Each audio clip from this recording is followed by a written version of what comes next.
Ассаламу алейкум, урматтуу замандаштар. Биз адаттагыдай эле Адахан Молдомаров менен кечки маек деген көрсөтүүдөбүз. Бүгүнкү көрсөтүүбүздүн коногу бүтүндөй журтубуздун сыймыгы, аксакалы. Көпчүлүк айтат, ал киши басып жүргөн эле китепкана, басып жүргөн энциклопедия, кыргыз чарбасын, кыргыз экономикасын бул кишичелик эч ким билбейт. Бу киши ар бир айылда, кайсыл жерде, көпүрө кандай абалда, малкана кандай абалда, мына ушул жагдайларга чейин билип жүргөн керемет өндүрүшчү инсан катарында.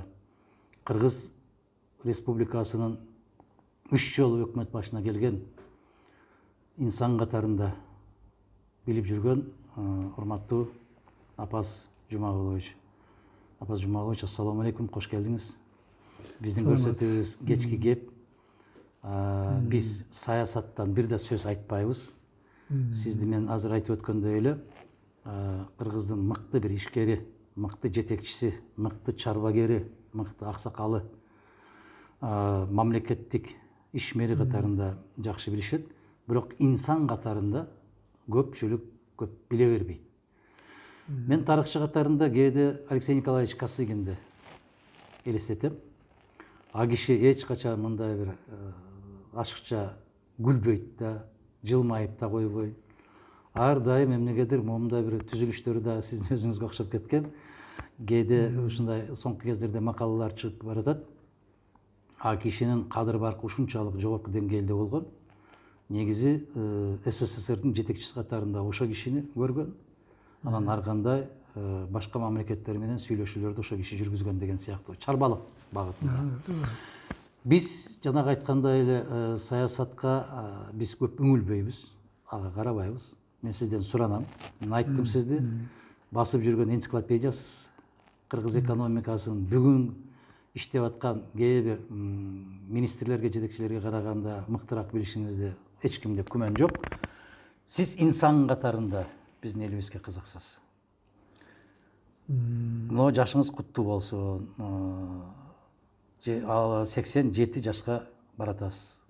Бул жаш айтууга жеңил. Карап келгенде 87 жаш өмүр.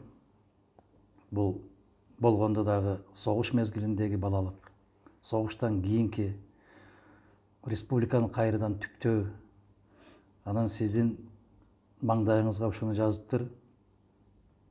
СССР тарап аткандагы Кыргыз Республикасынын өкмөт жетекчиси. СССР тарап эгемен болгондон кийин эгемен өлкөнүн кайра өкмөт башчысы болуп, ошентип кайра оор кырдаалдарды башыңыздан өткөрдүңүз. Апаз Жумагулович, эми инсандык тарабыңызды карап көрсөк, балалыкты кандай деп элестетесиз? Сиз өзүңүздүн эсиңизде кандай калды ошо балалыгыңыз? Кандай өттү балалыгыңыз? Бир керемет, эч унутулгус балалык кезиңиз кайсыл болду? Эмнеге кубандыңыз, эмнеге өкүндүңүз? Ушулар туурасында баштасак кепти.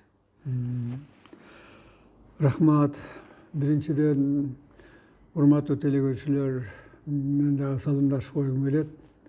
Аман эсен болуңуздар.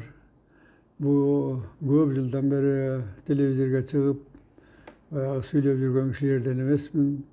Жашыбыз ордуна келип калган кишибиз, ошондуктан баягы өзүбүздүн майда чайда иштери менен алек болуп жүргөн кишилердин бири болсом керек. Бул биринчиден. Экинчиден айтарым, Адахан Кемсабаевич, мен абдан ушул сиздин өткөндөгү бир передачаңарды, көрсөтүүңөрдү көрүп, абдан ыраазы болуп, сиз телефон чалганда андан мурунбу же ошондон астындабы, ошол күндөрдө макул, мен даярмын келип сүйлөп берүүгө. Бирок мен эми ушундай баягы тематикаңызга, ушундай сөз болоруна уксам дагы, бирок буга эч качан мен кайрылчу эмес элем. Буга менин оюмча бул мага кыйыныраак маселе. Баягы экономикага караганда, башка турмуштагы иштерге караганда ошондой болсо да мен айтып берүүгө Daярмын айтып берейин, колумдан эсиме келгендерди. Мен айтарым, siz abdan çoğun iş жасап атасыз bu mesele boyunca. Sizge rahmat. Men ошол жерге сүйлөп бере турган кишилердин тизмесинде азыр четін чыгарып айтып койдум. Бул ушул башынан илгери убактарда, согуш убактарда, согуштан кийинки жылдары чоңоюп өскөн аттуу баштуу кишилердин атын айттыңар. Мен өзүмдү ошолорго кошпойм, бирок ошолорду ошол жерге чакырып, ошолор менен сүйлөшүп, ошолор менен маек кылам дегениңиз менин оюмча чоң иш болсо керек. Бул биринчи. Экинчи, жаштыгыбыз чынында эле согуш убагында өттү. Мына ушул жакын Алабин районунда Стрельников совхозунда илгери плем завод имени Стрельникова деп аталчу эле. Ошол Стрельниковада жашыбыз ошол жерде өтүлдү. Биз айырга барып калганыбыз себеби атам Көкжарда биринчи кооперативдин жетекчилери болуп, башкармалардын биринчиси болуп жүрүп, 34-жылдын башында, 33-жылдын аягында ошол Стрельников уюшулуп атканда ошол жерге чакырып, управляющий кылып, отделение астында болгону да экинчи отделение деп коет. Ошол эле суунун боюнда, Алабин суусунун боюнда экинчи отделение. Ошол жерде туруп калдык. Ошондо апам айтты эле, төрөлгөндөн кийин 1-2 жумадан кийин ошол жерге көчүп барып, андан кийин бир жума өтпөй баягы жүгөрү кайрыш убагы болуп калды эле. Ошондой. Ошол мезгилдер го дейм, сентябрь. Сентябрдын башы, августтун аягы болот ошол. Ошондуктан өмүр бою ошол жерден өттүк. Мен эми аерде абдан чынында каерде жүрсөм дагы дайым элестетем. Дайым ошол суулар, ошол Койташ менен, Койташты айтканым, Койташта школун бүткөм, мектеп ошол эле болчу, кыргыз мектеби ошол Койташта эле бар эле. Стрельникте мектеп бар эле, 10 класстагы мектеп эле, бирок орусча эле. Бирок эми ошол жака тапшырган экен, ошол жака барып, көп сууларды кечип жүрүп барган балдардын бири болсом керек мен. Эң эле чоң балам Үлүн, бир жагы чоң Арык, ар жагы Покровка, чоң суулар бар эле. Ошол сууларда көпүрө болчу маселе. Эми баягы эне атабыз дайыма карап туруп, өзгөчө апам, согуш убагында апам жаңгыз калган учурлар болгон. Биз жогору жакта көчөнүн башында тегеременчи бар эле. Ошо тегеременчинин плотинасы бар эле, ошол жерден өтүп, анан кайта дагы бир 2-3 километр ылдый басып келип, ошондо бир 4-5 километр жол эле да. Эми үйдөн чыгып, ошол жака барам деп коюп, анан суу кечип, түз чуркап барып жүргөндөрү. Балалык баягы жылаңайлак суу кечкен жайларда калды деңизчи. Ошондой. Кээде ушул тизеге чейин суу болуп калып, же болбосо кетебиз, баягы нум болуп калып, барып кыйналып жүргөн учур деле болду. Эң эсте калганым бул 44-жылы, 45-жылдары болду. Себеби апам ошол жылдары абдан катуу ооруп калды. Ойдо калат экен, жакшылыктар дагы, кичине кыйынчылыктар дагы. Кыйынчылыктар дегенибиз, апам ошол совхоздо, совхоздун рабочий болуп иштеп, акыркы жылдары ошо жакын жерде биз менен кошуна эмес, 1-2 үйдөн кийин жашаган Мирнозов деген управляющий бар эле. Еврей улуту, ошолда кыздары, балдары менен жашачу эле ошол киши. Ошол киши биздин турмушубузду көрүп, апамды уйканага түнкү кароолчуга коюп коет. Ооруп аткан кишини. Себеби эгерде апам иштебей калса, ооруп, баягы ошого шылтоо болуп, же болбосо ошол иштетпей кое турган болсо, биз абдан кыйын акыбалда калмакпыз да. Себеби иштеген кишилерге совхоз 300 грамм нан берчү. Кийин 200-гө түшүп калган учурлар да болгон. 5-жылдар ошондой болгон, же башында. Эжекем 3 жаш улуу. Анан кийин 44-жылдын аягында апам абдан катуу ооруп калды. Сиз 10 жаштасыз. Мен ошол 10 жаштамын, эжекем 13-тө. Экөөбүз апамдын ордуна түнү менен ошол уйканага барып кароолчу болчубуз. Кароолчу болуп жана эле кароолчу эмес, барганда бир маал шөп ташып берчү элек. Эртең менен уйлардын баарын тазалап, бокторун эшикке чыгарып, чыгылып, даяркалар келгенче уйду баарын тазалап коюшу керек эле да. Ошол биздин милдет эле. Эжекем экөөбүз ошону аткаргандай болуп жүрдүк. Ошол эң кыйын акыбалдар ошол болуп жүрдү. Себеби аны кыйын дегеним себеби ошондо школду мен бара албай калдым да. 44-45 жылдары 2 ай 3 ай эле барып, анан ошол кыйынчылык болуп, кыш күрөө болуп калды. Ошол ойканадан кете албай, чыгылып ошондо мектепти таштап койгон учур болгон да. Мен ошол убакка чейин да эместейм. Эгерде атам 45-жылдын 7-ноябрда аскерден келгенде дагы Манчжуриядан келди. Согуштан келди. Япониянын баштап 3 күн мурун барышып, Германия Берлинден ошол жака тышташып, ошол жака барып, ошондон 3 күнү мурун барышып, 3 эле күн согуш болот дейт. 3 эле күндөн кийин анан демобилизация болуп, анан ошо ноябрдын башында бошоп, 7-ноябрда атам ушу ишке тилекке ошо биздин ушундай аман келди. Аман келип, ошонун кайта окуп калдым да. Ошол эң ойдо калган нерсе ошол. Эгерде мен окубай калсам, эмне болот элем, кандай болуп калат эле, ойлогон оюма жетер белем, жетпес белем деген ой. Анан айтканымдын себеби кыйынчылыктар аба кыйын эле болду чынында. Ошол убактарда үйдүн тегерегиндеги короого кошумча кылып, совхоз 30 соток жер берчү. Башка айылдын четинен деги Татыр жакта, Татырдын жолуна, мына Татырдын оосуна чейин ошолдун баарын айдалган, илгери абдан баягы өздөштүрүлгөн жерлердин бири болчу. Ошол жерден жылына башка жерден берилет. Ошол жерди бергенден кийин ошол 30 сотукту алган кишилер таштуу жер эле да. Ташын тазалап, арыктарын кайта дагы кайра чаап, анан кийин айдап, сээп, иши кылып күзүндө баягы оокатка, жүгөрү, картошка экчелик ошол. Жерди ошентип өздөштүрткөн экен да. Эми жерди абдан ушул чынында ошол убактарда сүйүп калган кишилерден болобуз. Себеби сүйүп калган эмес, бул баягы күлүп айткан сөз эмес бул. Баягы көрүп калган киши болуп, баягы жүгөрү сугарып, беде сугарып, чарбанын абдан көп жери болор эле.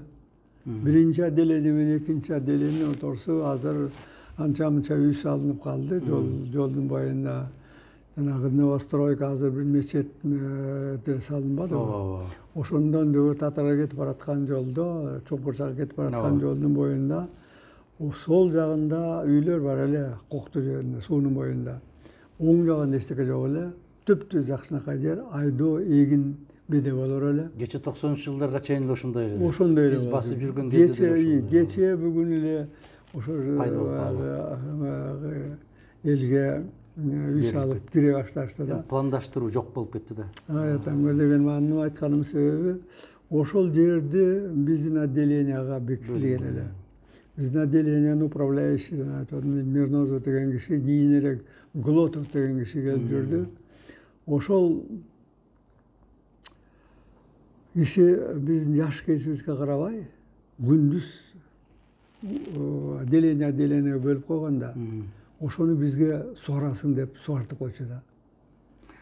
Эгерде ошону сугарып, кийин аны өзү атчан жүрүп текшерет, бир жери сугарылбай калатаган болсо башыбызды көтөрө албай калчу элек да. Уялып. Ошо мына ушундай мээнет менен өскөн. Чоңойдук.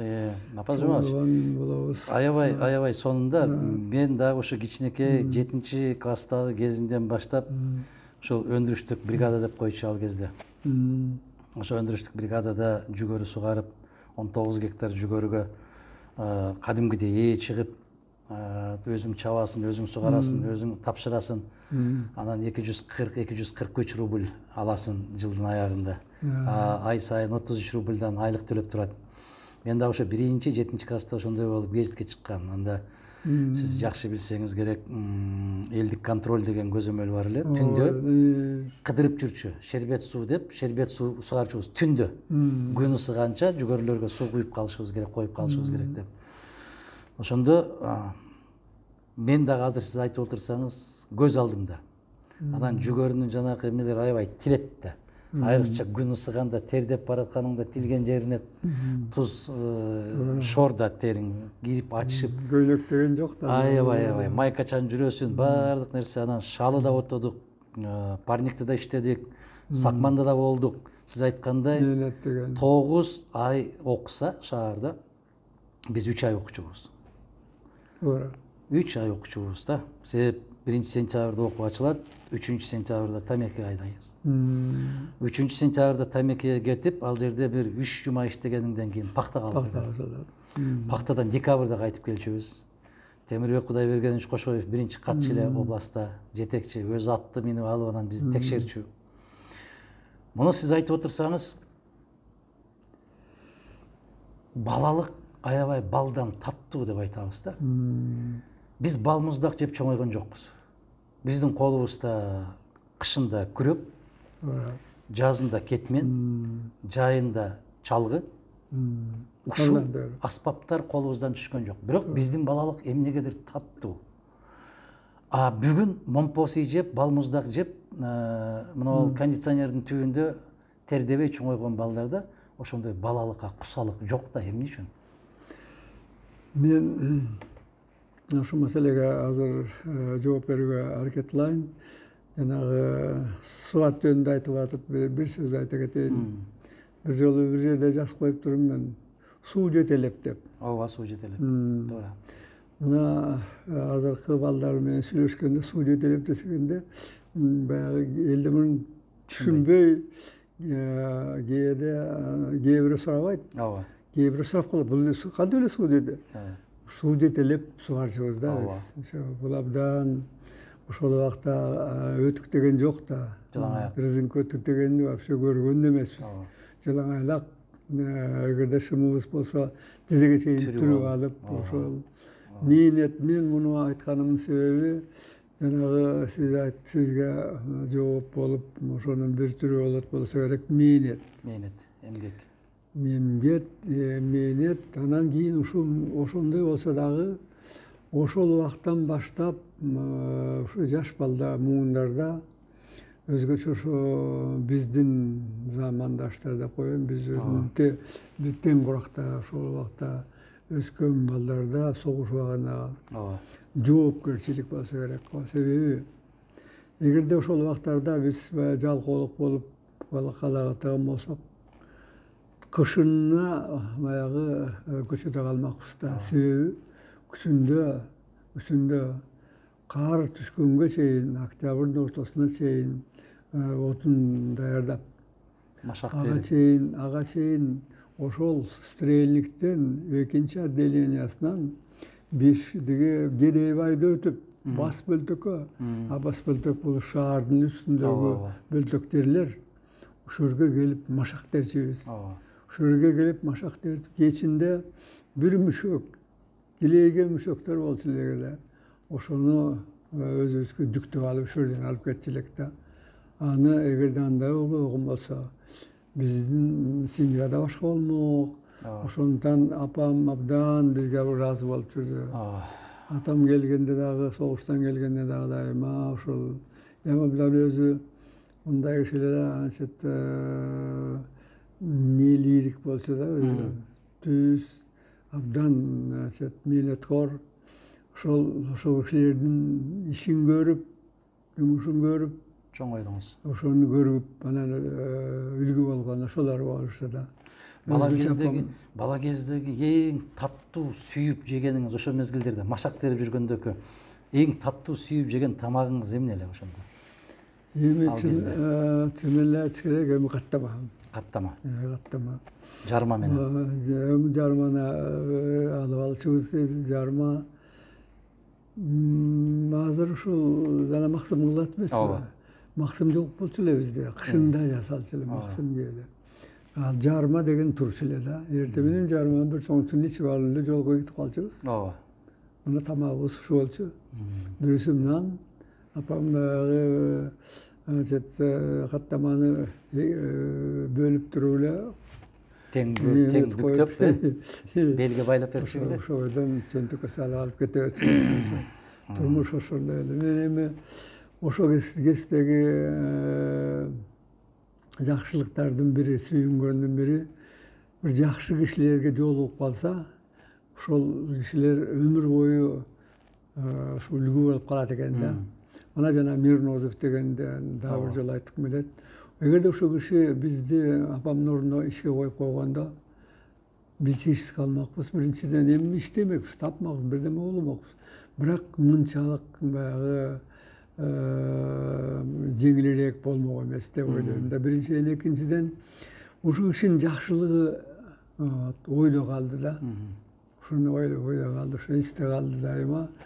Эми жеке ушундай киши биз эле баягы ушул жанында кошуна эки 3 тууган элек. Менин иним, ал кичинекей, 41-жылкы бала эле. Анан эжекем 3 жаш. Ошол экөөбүз. Ошондон дагы бир эске, жакшы эске калган маселе. Бул 45-жылы 9-май. 9-май күнү, 9-май деп анда эсимде жок. Аны малды иши кылып май. Бирок именно ошол күн апам абдан катуу ооруп атат. Анан кийин Карла Маркске келип, бул жанагы 5 күнгө үйдүн үстүндө кой ташка жетпей, азыр кой таш деп аталып калды. Ташмойнок. Азыр Ташмойнок деп аталып калды. Муну Карла Маркс деп аталчу. Ошол жерде бир молдо бар эле. Ошол молдо сүлүк тартчу эле. Анан шыгылып, дуа кылып, шыгылып, абдан бир жакшы карап койчу эле да апамды ошол келип.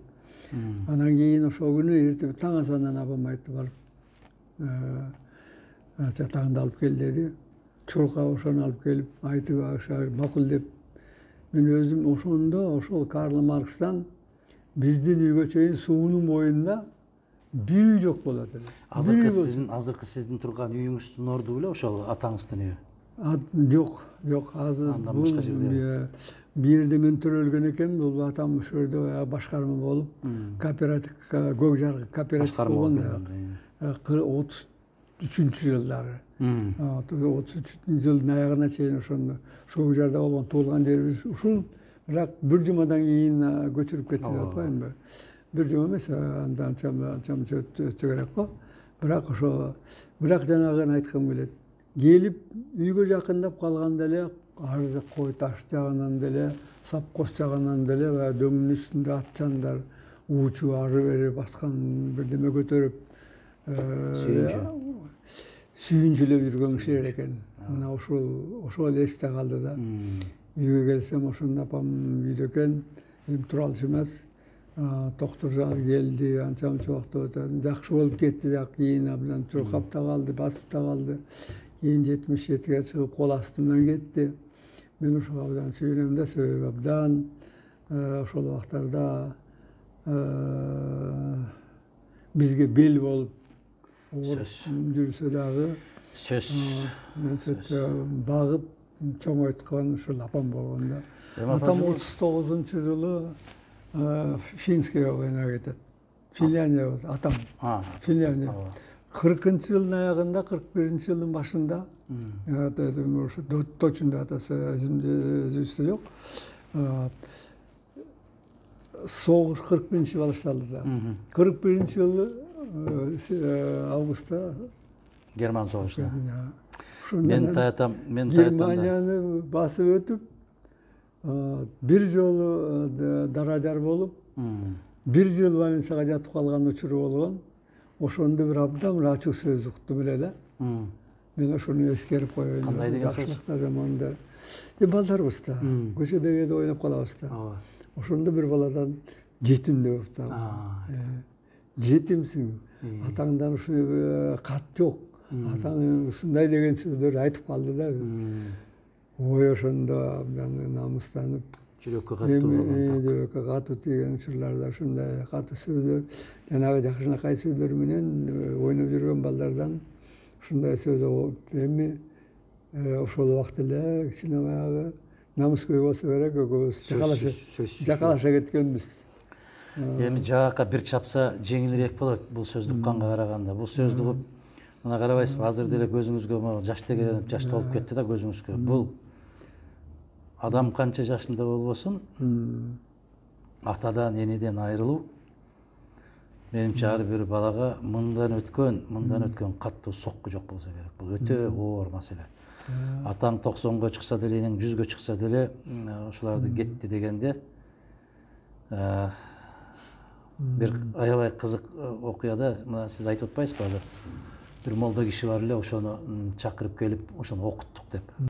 Согуш кайнап аткан мезгил.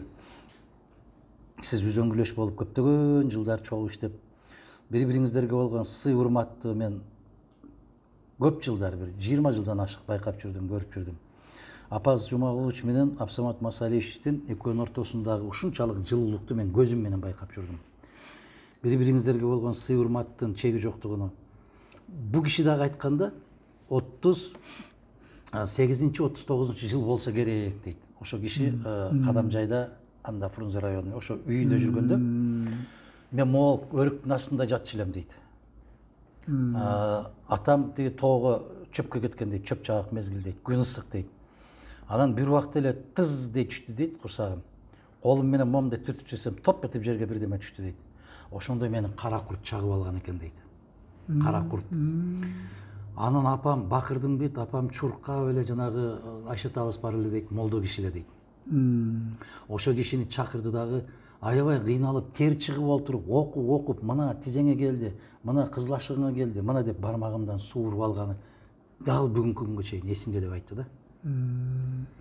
Караңызчы, ушунда бул кандай деп түшүндүрсөк болот.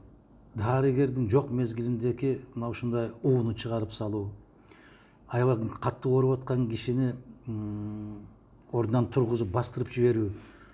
Бул мусулманчылыктын, исламдын күчүбү же кандай деп түшүнсөк болот? Мына сиз азыр дал ошол сыяктуу окуяны айттыңыз да.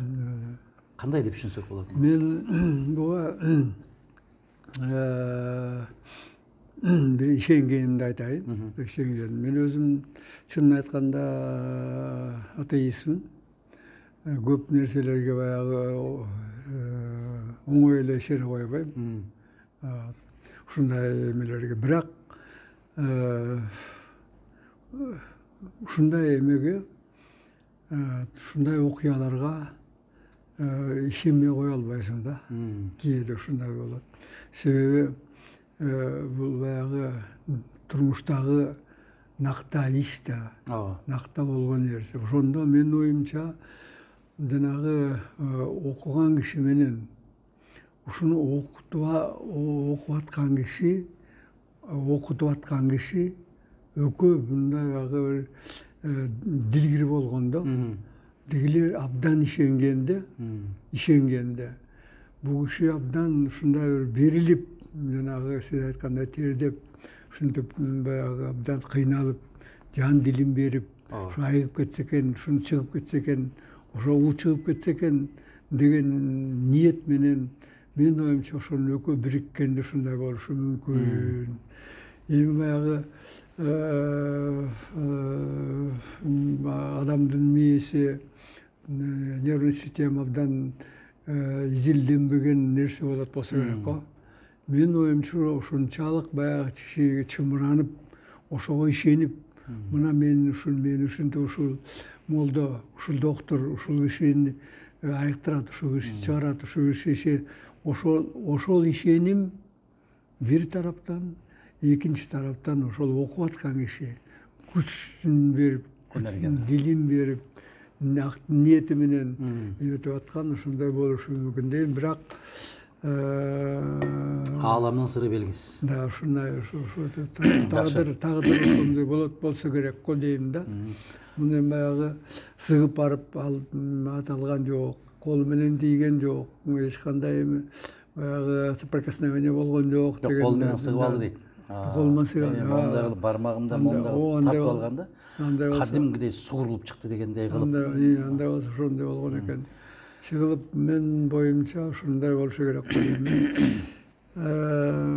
Бума нерседе ишеним, эки тараптагы ишеним абдан баягы ошонун айып кетишине, уунун чыгып кетишине себеп болду деп ойлойм. Болсо керек. Мен дагы ошол кезде Агиштен сураганмын да, сиз коммунисттик партиянын биринчи катчысысыз. Анан десем ошондой тамашалап күлүп койгон. Биздин уставыбыз, биздин программабыз керек болсо ошол шариаттагы адилеттүүлүк кандай болсо, коммунисттик партия ошондой адилеттүү партия деп. Биз көп нерсени ошол жактан алганбыз деп ошондой кылып тамашалап күлүп койчу. Казым Жомарт, караңызчы, мына дүйнө кызыкчылыгы, адамдын кызыкчылыгы, өмүр кызыкчылыгы, сиз ушул өмүргүдө пенде эмне үчүн келет экен ушул дүйнөгө? Кандай деп түшүнөт экен? Адам өзү эмне үчүн келгенин түшүнөбү экен ушул дүйнөгө? Мен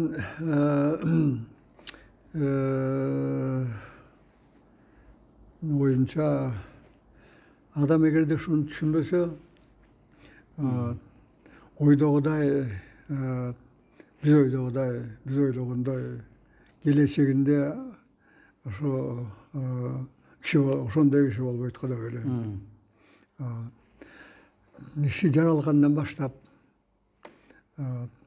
эми бул баягы көбүрөөк айтылган сөз го.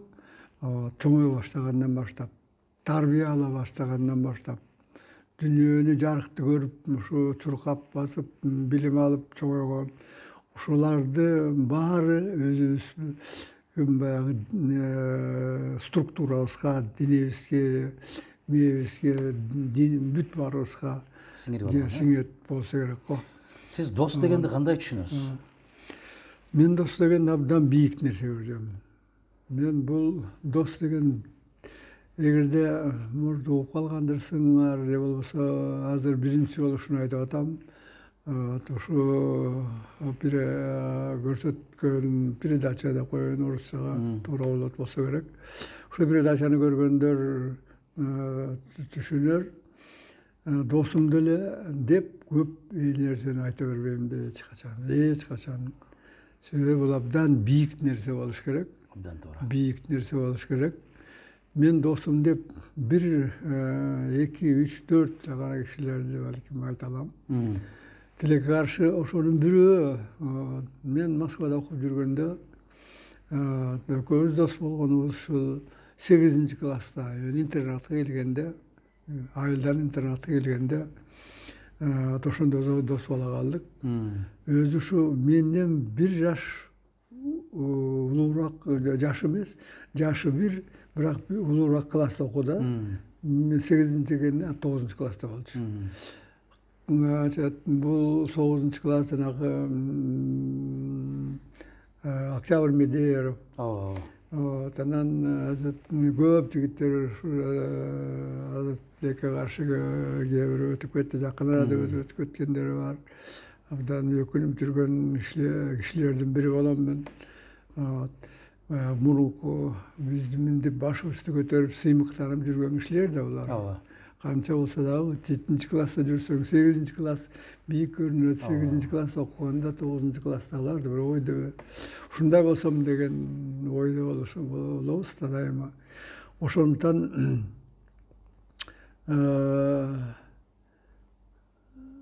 мен оюмча ошол убактардагы достук ошол убактардагы абдан жүрөктө калат да. 10 классты бүттүм, университетке, мединститутка кирди, окуп атат.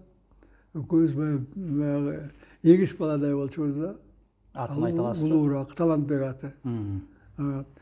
Анан мен 3 класста болгондо, ал 4 класста, 4 курста болду. Ошол убакта чукурдан жоготуп койдум да.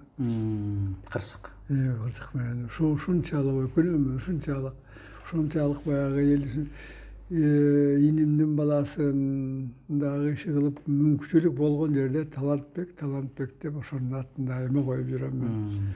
Ошондуктан окуп жүргөн убакта дагы досторум болгон, ошол убакта дагы дос болуп жүргөн балдар эсте калып, экөөбүз баягы тармагыбыз башка болуп кеткен күндө дагы бир жолу баягы үзүлгөн жокпуз да эч качан. Сиз өтө жогорку кызматтарда иштедиңиз. Кечирип коесуз, мен бир ушу оюмду айтып коеюн, айтылбай калабы дейм да. ЦКга келдим, сиз айтып отурбайсыз, бир ошон иштегенде 10га чейин, 9га чейин иштейт күнүгө. Кээде бир таттуу тамагын ичпей күтүп отурган досум болгон да. Ошол 85 жылдары? 85-86 ошол баягы. Анан кийин өзү да чоңоюп кетти, чоң иш болду. Өлкөдө абдан чоң исин калтырып кетти. Капаркадыров деген. Капаркадыров. Кыргыз алтынды баягы сессияга биринчи алтынды көтөрүп чыккан ошо жигит болчу. Ал экөөбүз Москвага жеткенде биринчиден бир эскере турган маселе, ушуну айтпасам болбойт го, бир кишинин атын айткым келип атат. Бул кишинин дайыма атын айтып жүрөбүз, ошонун атын айтылбаса болбойт го. 7 классты кой таштап өтүп, эми чынын билимибиз абдан туура айттыңыз, жана мектептен эмне алсак, мугалимдерге абдан ыраазымын да мен. Кой ташты мугалим, абдан ыраазы. Ошол берген билим сааты болгондагы. Эгерде угуп калган болсок, угуп жүрсөк керек. Эми укпай калып тентек кылганда болсок керек, анда баягы идеальный бал болот го, анда болот. Бирок үйгө келип, мен портфель таштап эле жумушка киресиз да. Же отош керек, мал караш керек. Же мал караш керек, же отун даярдаш керек. Үстүндө ушу тиричилик бүт колубузда болгондо, чынын айтып коеюн. Анча ошол убактарда эми атам 45-жылы ноябрда, 7-ноябрда келди атпайбы.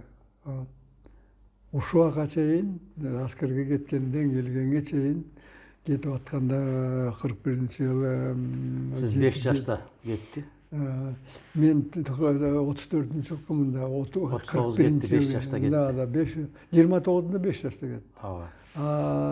Германияга, фронтко, немецке. Анан ошол бойдон 45-жылы келди, сиз ошол мезгилде 11ге чыгып калдыңыз. Демек 6 жыл көргөн жоксуз. Абсолютно. 6 жыл көрбөй калдыңыз. Караңызчы, бүгүн ата дегенде сизге кайсы жыт келет?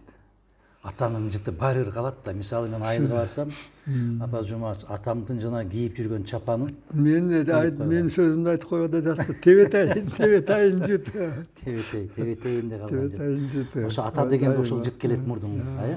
Абсолютно. Апанын жыты кандай экен, апа? Анча эми атам да бир айтайын, агысы кеткенде 77-нде кетти. Мен абдан өкүнөм, мен жок болуп калып, болбосо калып сактап, дагы жанымда болот эле. Сүлүктүгө кеткен болчу. Анан дайыма кийип жүргөн чепкени болор эле да. Кайсы жылы? Бул 74-жылы болду. 74.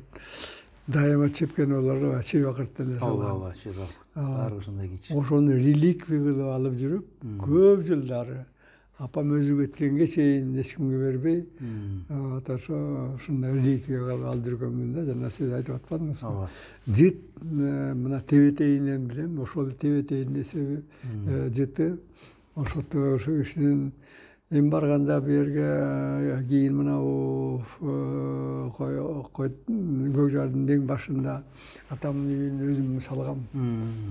Совхоздон көчүрүп келдим да. Ооба. Институт бүтүп келип, сразу эле бүтүп эле алып келип эле анан көчүрүп үй салып берип, ошого отургузган, ошодон келип турдум. Менден номер 5-те айтып атам, бир маселе айтат туган. Ошодон 7-класс бүтүп окуйм деген дилгир болгонмун да. Номер 5-ке келдим. Рудаков материалын алды Михаил Алексеевич. Алды дагы алып калды. Бир күнү ушу августтун аягы болуп калды. Чакырып атат, баарын распределение болуп чакырбайт бизди. Анан эң аягынан чакырды. Чакырып алып айтат, ушу жата турган жериң барбы дейт. Менден сурат. Бишкекте жок дедим. Жата турган жерим жок. Интернат деп ойлодум эле дедим. Жок, интернат болбой калды. Силер биш ушу жакын жерде турат экенсиңер. Алыстан келгендерден орун жетпей атат. Анда деп документти берди. Мамин колун сунду, столдо турат. Мен ошондо колумду сунуп алган жокмун. На весу кармап турам ушундай колумду. Категорически айтты да, жок болбойт деп. Ошондо айттым, анда бирдеме кылып табармын, таякка тайлар бар дедим. Анда эмесе бар деди. Айттыр, 8 А класс деп койду. А 8 класс А шаарлык балдар. Бүт бар, 1 класстан 8-ге чейин окугандар бар, 5 класстан 8-ге чейин окугандар бар. Эми баягы мен ойлодум, эми булар менен окуй албайм го деп башымда А дегенде эле түшүндүм. Эми деп анан бир айдан кийин анан чакырып алып, ай бала бир келчи деп барып заводчуга барсам, Климент Ефремович деген воспитатель бар эле. Анда билбейм, анда воспитатель экен. Мына ошо бала бирдеме чыга турган бала көрүнөт. Ошого орун тапчы деп бирди документ. Сынчы болот да мугалимдер. Ошондон дайым эсимде да ошол. Ошентип анан номер 5-ке жатып калалы болсо, бул жерде жатып окуган деле болот эле, окуйт электечи, баягы ниет ошондой болгондон кийин. Бирок мен көп нерсе муну айткым, негизи бул эмес. Негизгиси ошол киши кыргыз балдардын ошо кездеги убактагы балдарга тимил абдан көп нерсе жасады. Тим эле интернаттагы балдарды кечинде суббота, воскресенье алат, онун тегерегине анда убакта эчтеке жок да. Баягы элге окшоп ушу интернат жатканда көзү 9-10 класста болгондо ошол жака кыдырып кетип калат экен да. Биз ошол жака кыдырып кармап алып, кулактан эчтеке калчу эмес. Көрүп алып унчукпайт, эртеси күнү келип алып анан эми ушунчалык баарыбызды тартипке салып окуткан, көз салган кишилердин бири болду да ошо. Ошол мезгилдеки СССРдин улуу өлкөнүн балдарга жасалган камкордугу, чеги жок мээримдүүлүгү.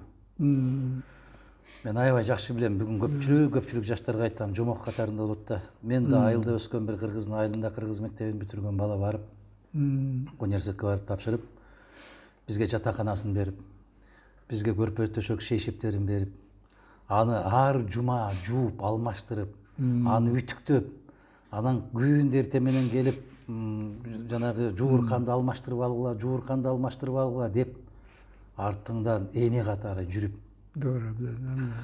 Анан көп балалуу үй бүлөдөн болгон болсоң, профсоюздук баягы студенттик ашканага талон берип, ал талон менен талондун баасы, бир айлык баасы 9 сом болчу. Бир ай түшкү тамак 9 сом. Ага 1-2-3-кирип кетет. Мына ушунчалык камкордукта тарбиялаучу. ушунчалык чоң камкорлук. Эми айтсаңыз, сиз ошол доордун кишисисиз, ошол доордун жетекчисисиз. 86-жыл болсо керек, сиз экөөбүз биринчи жолу жолугушкан мезгил, жана айттым. Сиз министрлер кеңешинин төрагасы болуп, председатель Совета министров, өкмөт башчысы болуп, Абсамат Масалевич республика жетекчиси болуп, экөөңүздөр Чыңгыз Айтматов, Барып Ырыспаев, анан генерал Асанкулов болуп, Москвада биз менен жолугушкан баргансыздар да. Москва коммунисттик, шаардык коммунисттер партиясынын имаратында өткөн болуш керек, МГКда. Эми караңыз, биз ал жака сиздерден уруксат сурабай кеттик. Биз окуп атабыз ошол жерде. Биз студенттер ушундай сураныч менен кайрылдык, Кыргызстандын жетекчилери келип биз менен жолуксаңар деген. Мына ошол 150-ге жетпеген ординатура, аспирантура, докторантурада иштеп окуп жүргөн биз студенттер, башкалар, республиканын биринчи кишиси, республиканын экинчи кишиси, республиканын үчүнчү кишиси, Таштанбек Ахматов, Абсамат Масалевич, сиз, анан Коопсуздук комитетинин төрагасы, анан Кыргыз Асанкулов генерал, анан ошол Чыңгыз Төрөкулович, анан басма жетекчиси Госкомиздат Барып Ырыспаев. Ушул кишилерди биздин бир кайрылуубуз менен баарыңыздар жетип бардыңыздар. Ал бирок ошол мезгилде тоталитардык мезгил деп мен аябай канымды кайнатат. Накта демократиянын жеткен чеги ошол мезгил эмеспи, кандай дейсиз? Болбосо студенттер эле келиңиздер деп чакырып койсок, сиздер бир самолетко түшүп алып, баарыңыздар жетип барып, жыйын өткөрүп атабыз. Бул кандай? Мен биринчиден бул сөзүңүздөн башка кичине жыйынтык чыгаргым келет. Башкача кичине жагын айтып жүрүп, анан кийин Кудай бар, эми баарлык көп жолу деп айта албайм. Жылына бир жолу барган сайын ушу баарын чогулта албасак дагы, ушу чогултуп сүйлөшүп, кээ бир вузтардын өстөрүнө барып, көбүрөөк окуган жерлерге барып, жолугуп жүргөн эмелер болуп, окуялар болуп жүрдү. Тилекке каршы деп атканын бир сөзү бар. Мүмкүнчүлүктөр эле болбой жүрдү да, чын айтканда. Жанагындай маселе биринчиден бул баягы илгир болгон жолугалы деп уюштурган силер болгондуктан мындай не чогулушка барбай коюш ошол убактарда. Ошол убактарда андан мурунду, андан кийин болобу? Мен оюмча бул андай болбошу керек деп ойлойм да. Бирок жанагы сиз айткан тизмеге караганда, буну силер түзгөн болсоңор керек. Кимдер керек? Айтматов жүрөт ичинде, басма жүрөт ичинде, жетекчилер бар. Ошондуктан силер ушундай кылып дилгир болуп жолугалы дегенден кийин биз барбай коюшат. Мүмкүн эмес. Это абдан туура эмес. Болмок да, эч кандай түшүнүксүз болмок ал. Бирок биздин эметкенибиз, мен айтканымда кече коюшу. Элчибиз бар эле да. Ошол убакта элчи дешем эле, представитель. Ошол кишиден көп сураш элек да биз. Кандай, кайсы окуу жайда кандай болуп атса, эмне болот, кайрылышабы, кайрылышпайбы, келдиби, качан чогулдуңар деген маселе дайыма болчу эле. Кээде ушу сиз айткандай жолугушуулар болуп калчу эле. Бирок мындай представительный деп коеюн, дээрлик бүт өлкөнүн жетекчилери, бардык тармактын. Бул абдан сейрек жолугушуулардын бири болсо керек деп ойлойм. Эми жанагы ошол убакта да чынында өзүм баягы ошол жерде жүрүп, Россияда жүрүп, мен башынан аягына чейин орусча сүйлөп жүрсөм керек. Чыны ушул маселе өмүр бою ушул республикага өкмөт башына келгенде да кыйналып жүрдүм. Баягы уучу болуп атпадыбы? Ошол убакытка чейин кыйналып жүрдүм да. Ошол убактарда жолуккандан сөзсүз чыгып баягы кыргызча сүйлөп жүрдүм да. Анан аерге барып орусча сүйлөгөндөн анда тигине төбөлөп кетмек да. Бул кызык нерсе да. Ошондуктан Түшүндүм да. Себеп сиз трибунага чыкканда мен ошол кезде жаш студентмин да. Мен чыгып Апаз Жумагулович, сиз сүйлөп аткан сөздөрдү биз Правда, Известия гезитинен окуп атабыз күндө. Мүмкүн болсо Кыргызстандагы жагдайды кыргызча айтып бериңизчи деп кыйкырдым эле да. Ошол кийин 34 жыл өтүптүр. Ошол кезде сиз менин бүгүнкү жашымдан 3 жаш кичүү кезиңиз экен. Сиз ошондо 52 жашта экенсиз. 86-жыл 52 жаштасыз. Кыргыз өкмөт жетекчисисиз. Абсамат Масаевич 53 жашта болгон экен. Ошол кезде. Араңыздардагы эң эле мындай улуусу генерал Асанкулов экен. Мен эмнени айткым келет да, караңыздарчы. Ошол кездеги сиздердин мээримиңиздер сөздүн аягында эмне менен бүттү ошол жыйын. Биз аябай кайра койгондо мени сиз айтып калдыңыз, кайсыл эмне болгон окуу жай дегенде, мен өзүмдүн окуу жайымды айтканда анан сиз Абсамат Масаевичке кайрылып айтпадыңызбы? Абсамат Масаевич экөөбүз кеңешип ушул маселени бир карайлы дегенде. Кийин танапис болгондо чыкканда Абсамат Масаевич чакырып алып айтты, эмне каалайсыңар деп. Ушул маселелер болуш керек дегенде, бул маселе менен комсомол алек болот деди. Анан ошол бир айга жетпей силерге комсомол жетекчилери келет. Ошолор менен 3 күн дейсиңерби, 4 күн дейсиңерби, отургула, сүйлөшкүлө, жолугушкула, маселени чечкиле деп. Мен убада берем деп койду, анан кетти. Ошондо бир 2 жумага жетпей, комсомол комитетинин, борбордук комитеттин биринчи катчысы ошондо Тынчтык Табалдиев эле. Ким? Табалдиев. Тынчтык Табалдиев. Табалдиев болуп, аябай чоң өкүлчүлүк барды. Комсомол, борбордук комитеттин. Алар барды, биздин университетте жолугушуу болду, политехникалык институтта болду, айыл чарба институтунда болду. Биз менен бир 3-4 күн жүрүштү. Биз ушунчалык рахаттанып, ыраазы болуп, өзүбүзчө кубанып калдык. Анан сиздерге, мен эсимде бар, биздин университет тарабынан сиздерге ыраазычылык телеграммасын жиберди. Центральному комитету Киргизской компартии, правительству Кыргызской республики, Верховному совету деп ушинтип ВЦСПС деп. Эмнеге? Себеп биз Волганын жээгинде кыргыз маданият күндөрүн өткөрдүк ошондо. Ошондо анан боз үйлөрдү алып барып тигип Волганын жээгинде. Керемет. Сиздер ошондо сурадыңыз да, кимдерди каалайсыңар дегенде. Комузчулар болсо, чоорчулар болсо, ошонун баарын бир самолетко жүктөп алып барып коюп бергениңиздер да.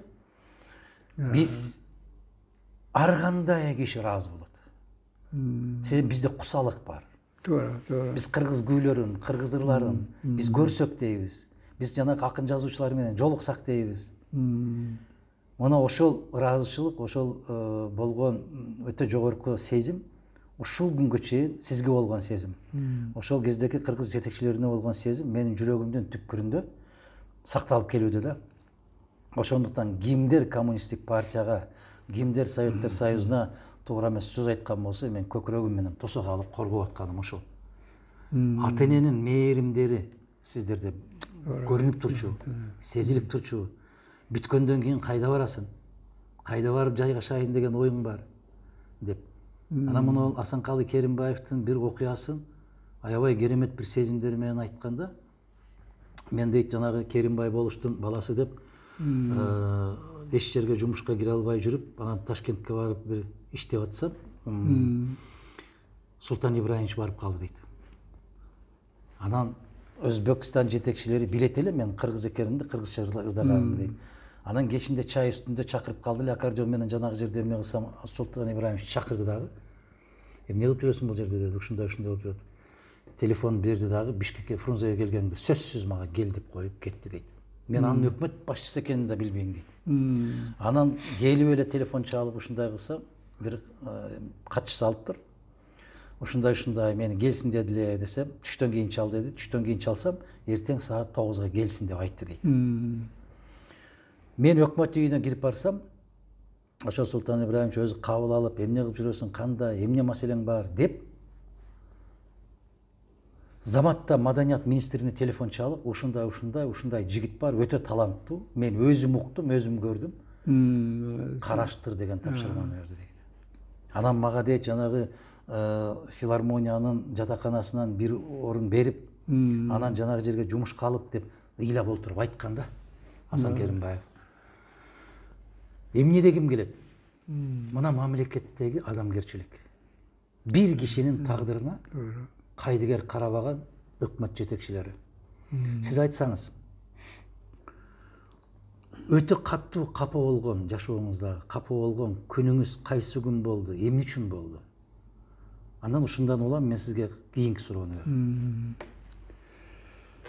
Өксүк болуп калган учур болдубу? Эми турмуш ушундай болот экен, адамзат ушундай болот экен. Тилекке каршы негизинен республикада баягы ылдый болбой, аманчылык, тынччылык болгону баарыбызда белгилүү. Бул абдан чоң иштердин бири болот.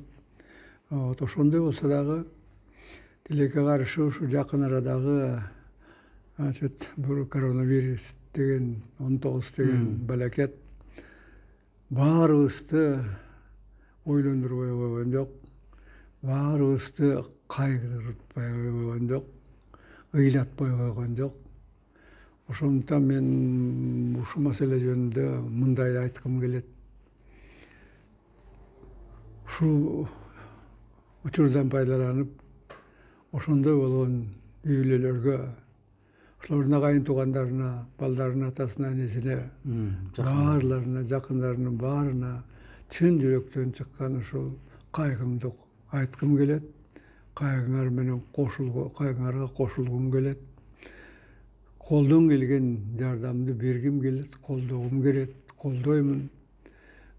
Эми баягы